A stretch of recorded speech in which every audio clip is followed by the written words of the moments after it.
All right, तन्मय Rathore VK. भाई साहब नमस्कार जी। नमस्कार नमस्कार। अब आ रही है जी आवाज?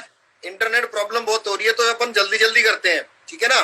हाँ हाँ भाई साहब, मैं थोड़ा जल्दी कर लेता हूँ इस विषय को, ठीक है भाई साहब। तो भाई साहब सबसे पहले जो मेरा विषय था, सबसे पहले जो मैं बात कहना चाह रहा था कि कई लोग ना ऐसे भी हैं जो घर से बाहर निकलना तो चाहते नहीं है, घर से बाहर उनको निकलना नहीं है, घर पे फोन मिल गया है, नेट मिल गया है, लेकिन जो घर के बाहर जो सेवा भाव से किसी की सहायता भी कर रहे हैं तो वो इस विषय को ज्यादा उठा रहे हैं कि फोटो नहीं खींचो, उनका आप गरीबी का अपमान कर रहे हो। क्योंकि भाई साहब मेरे हिसाब से तो आज के समय में गरीब तो आज के समय में हर कोई हो गया, सबको सिर्फ भोजन की आवश्यकता है। इसके बारे में मैं एक बार आपकी राय जानना चाहूंगा।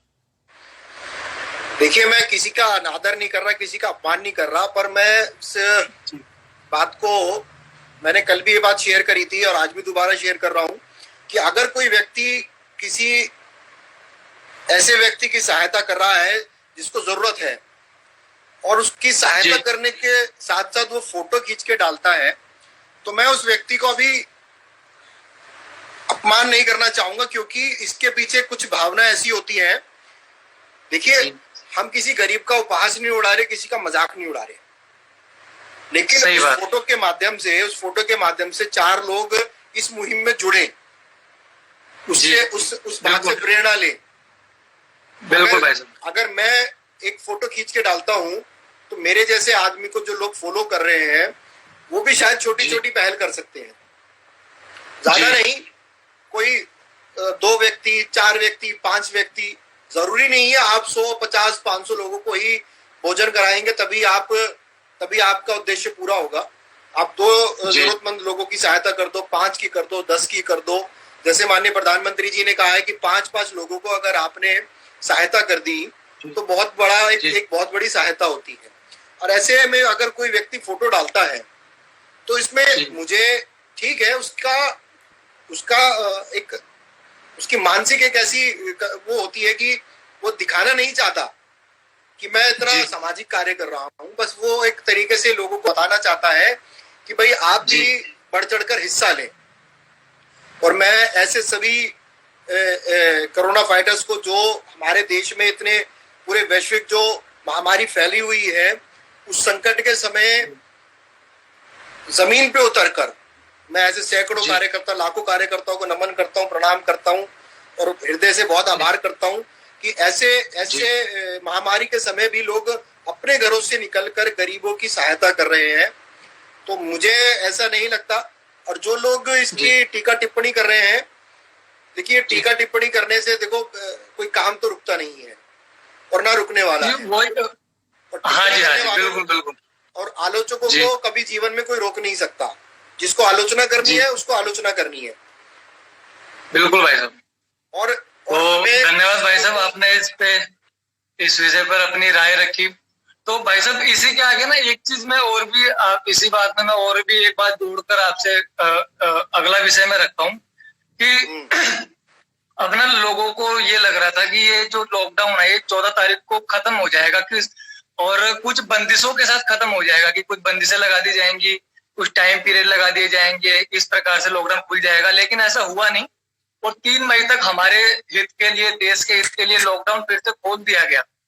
तो ज्यादातर ना लोगों को आदत नहीं है घरों में रहने की, अपने घर परिवार में साथ एक साथ बैठने की, ये समस्या थोड़ी सी बड़ी हो चुकी है। तो इसमें आप क्या कहेंगे, आप क्या राय देंगे उन लोगों को कि आप घर में बैठकर क्या कर सकते हो उनके भी हित के लिए और परिवार के हित के लिए?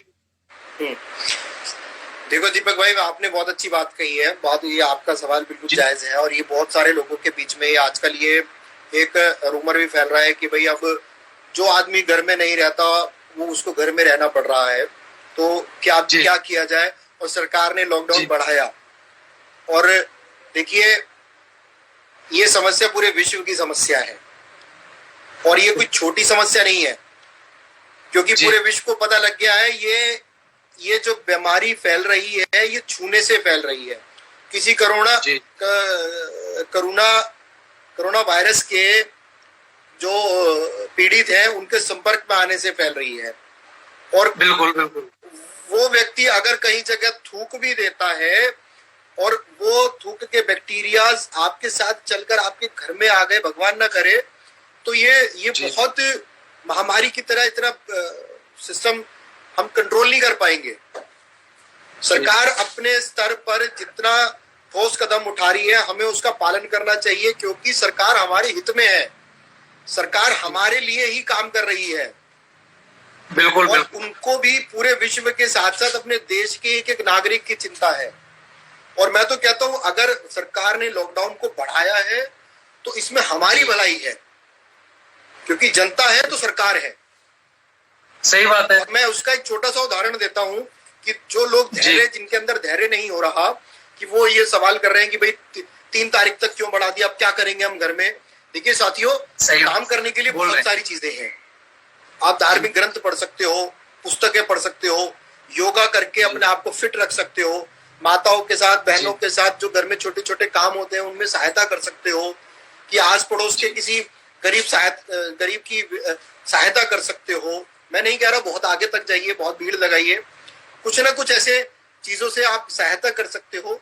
और सबसे बड़ा उदाहरण देता हूं मैं, अगर आपने संकल्प लेना है घर में धैर्य से रहने का, तो देश के सिपाहियों से संकल्प लीजिए।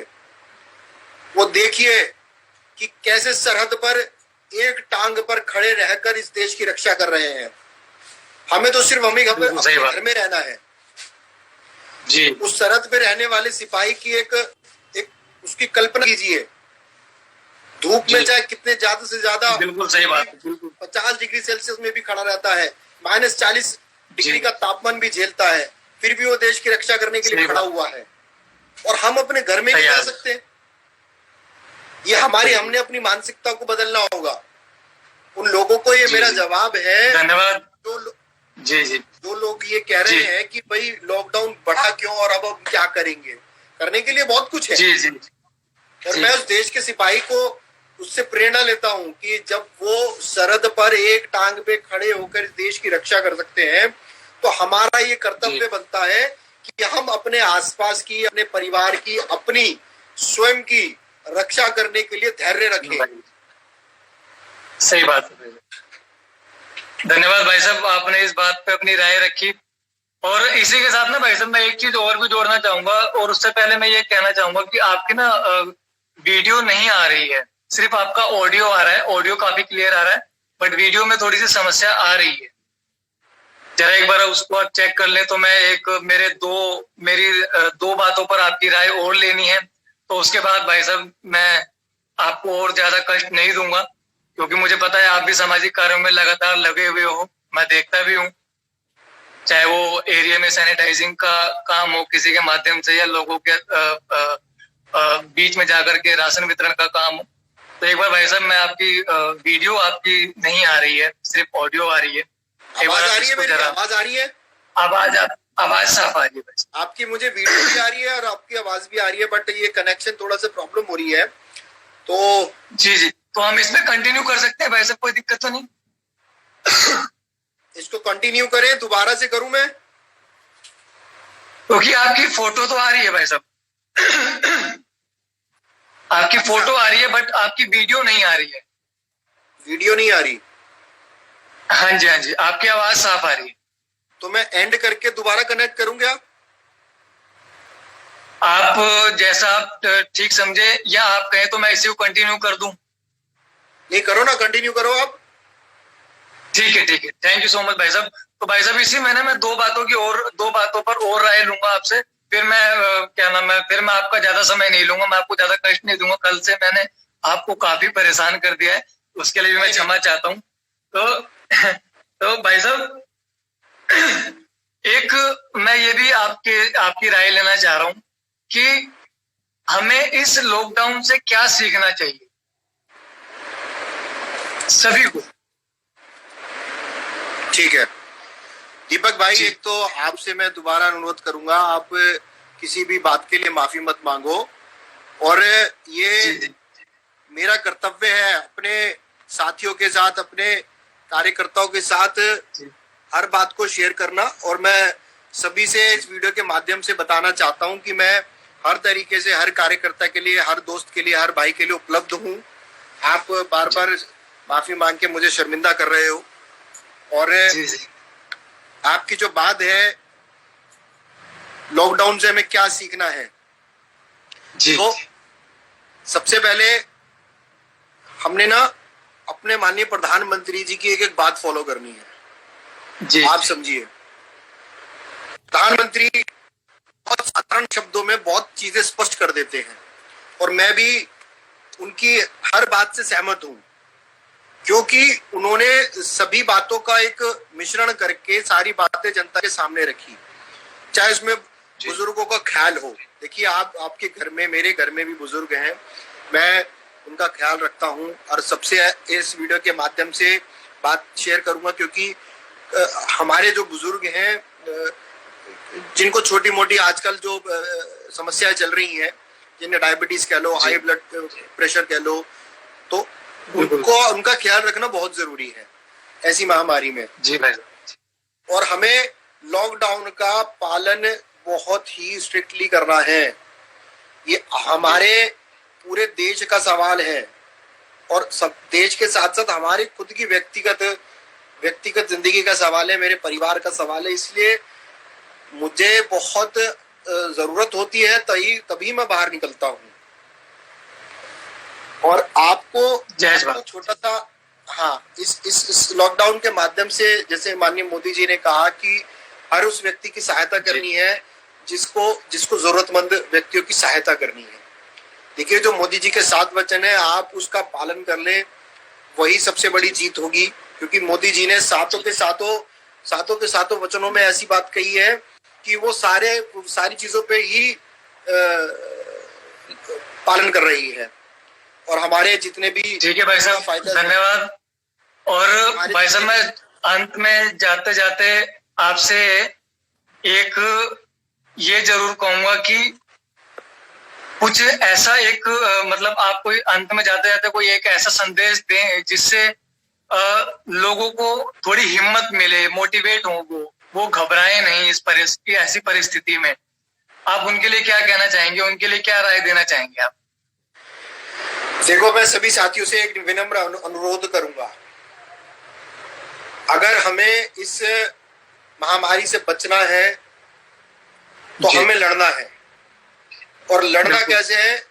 धैर्य से, हिम्मत से काम लेना है। क्योंकि हमारे साथ हमारे माता पिता हैं, हमारी भाई बहन हैं, हमारी धर्म पत्नी, हमारे बच्चे हैं। सबका भविष्य, एक एक आदमी का भविष्य बहुत निर्भर करता है।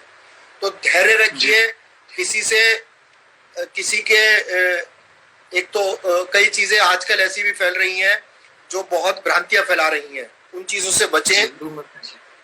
अगर आपको छोटी सी भी समस्या है, तुरंत डॉक्टर से निष्कर्ष करें, परामर्श करें और अपना लॉजिक नहीं लगाए, अपना दिमाग नहीं लगाए।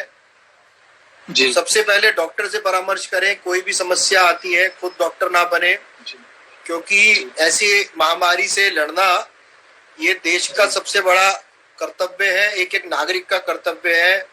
और मैं तो अंत में दोबारा से ही इस बात को कह के दोबारा से आप सबके सामने एक बात बोलूंगा, अगर संकल्प लेना है तो देश के सिपाहियों जैसा संकल्प लीजिए। वो देश की रक्षा करने के लिए दिन रात, हमारी रक्षा करने के लिए दिन रात एक कर रहे हैं, तो क्या हम खुद अपनी रक्षा नहीं कर सकते? अपने अपनों की रक्षा नहीं कर सकते? सिर्फ धैर्य से इस लॉकडाउन का पालन कीजिए। आपसे मैं हाथ जोड़ के विनम्र अनुरोध कर रहा हूं। और मेरे जितने भाई, जितने दोस्त, सभी अपने माताओं का, बहनों का, बुजुर्गों का ध्यान रखिए और गरीबों की ज्यादा से ज्यादा सहायता करें। जिनकी सहायता के लिए आप इसकी चिंता मत कीजिए कि कोई फोटो डाले या ना डाले। आपने अपना कर्तव्य पूरा करना है। अपने आप को स्वस्थ रखिए, क्योंकि हम ठीक है तो हम चीजों को समेट सकते हैं। और हम ही पर समस्या आने तो बहुत दिक्कत हो जाएगी। जी जी, ठीक है दीपक भाई। जी जी, धन्यवाद भाई साहब। और मैं जाते जाते आपसे एक बात मैं और कहूंगा, मैंने वो लाइव पे भी, फेसबुक लाइव पे भी ये बात कही थी, एक बार मैं आपके सामने भी कहने का मौका मिला है तो मैं ये बात भी जरूर कहूंगा कि मैंने बहुत सुना था आपके विषय में, और कई बार मैं सुनता भी हूँ और भी लोगों से सुनता हूँ कि जो बड़े बड़े पद पर चले जाते हैं वो जल्दी से बात नहीं करते, मुलाकात नहीं करते। लेकिन मैं जब भी आपसे मिलता हूँ, जब भी आपके सामने रहता हूँ या जब भी मैं आपसे बात करता हूँ, कभी भी मुझे ऐसा नहीं लगता कि मैं किसी नेता से मिल रहा हूँ। मुझे हमेशा ये लगता है कि मैं एक अपने बड़े भाई से मिल रहा हूँ। और मैं यही आपसे प्रार्थना करूंगा कि ये प्यार अपने छोटे से कार्यकर्ता पे हमेशा बनाए रखें।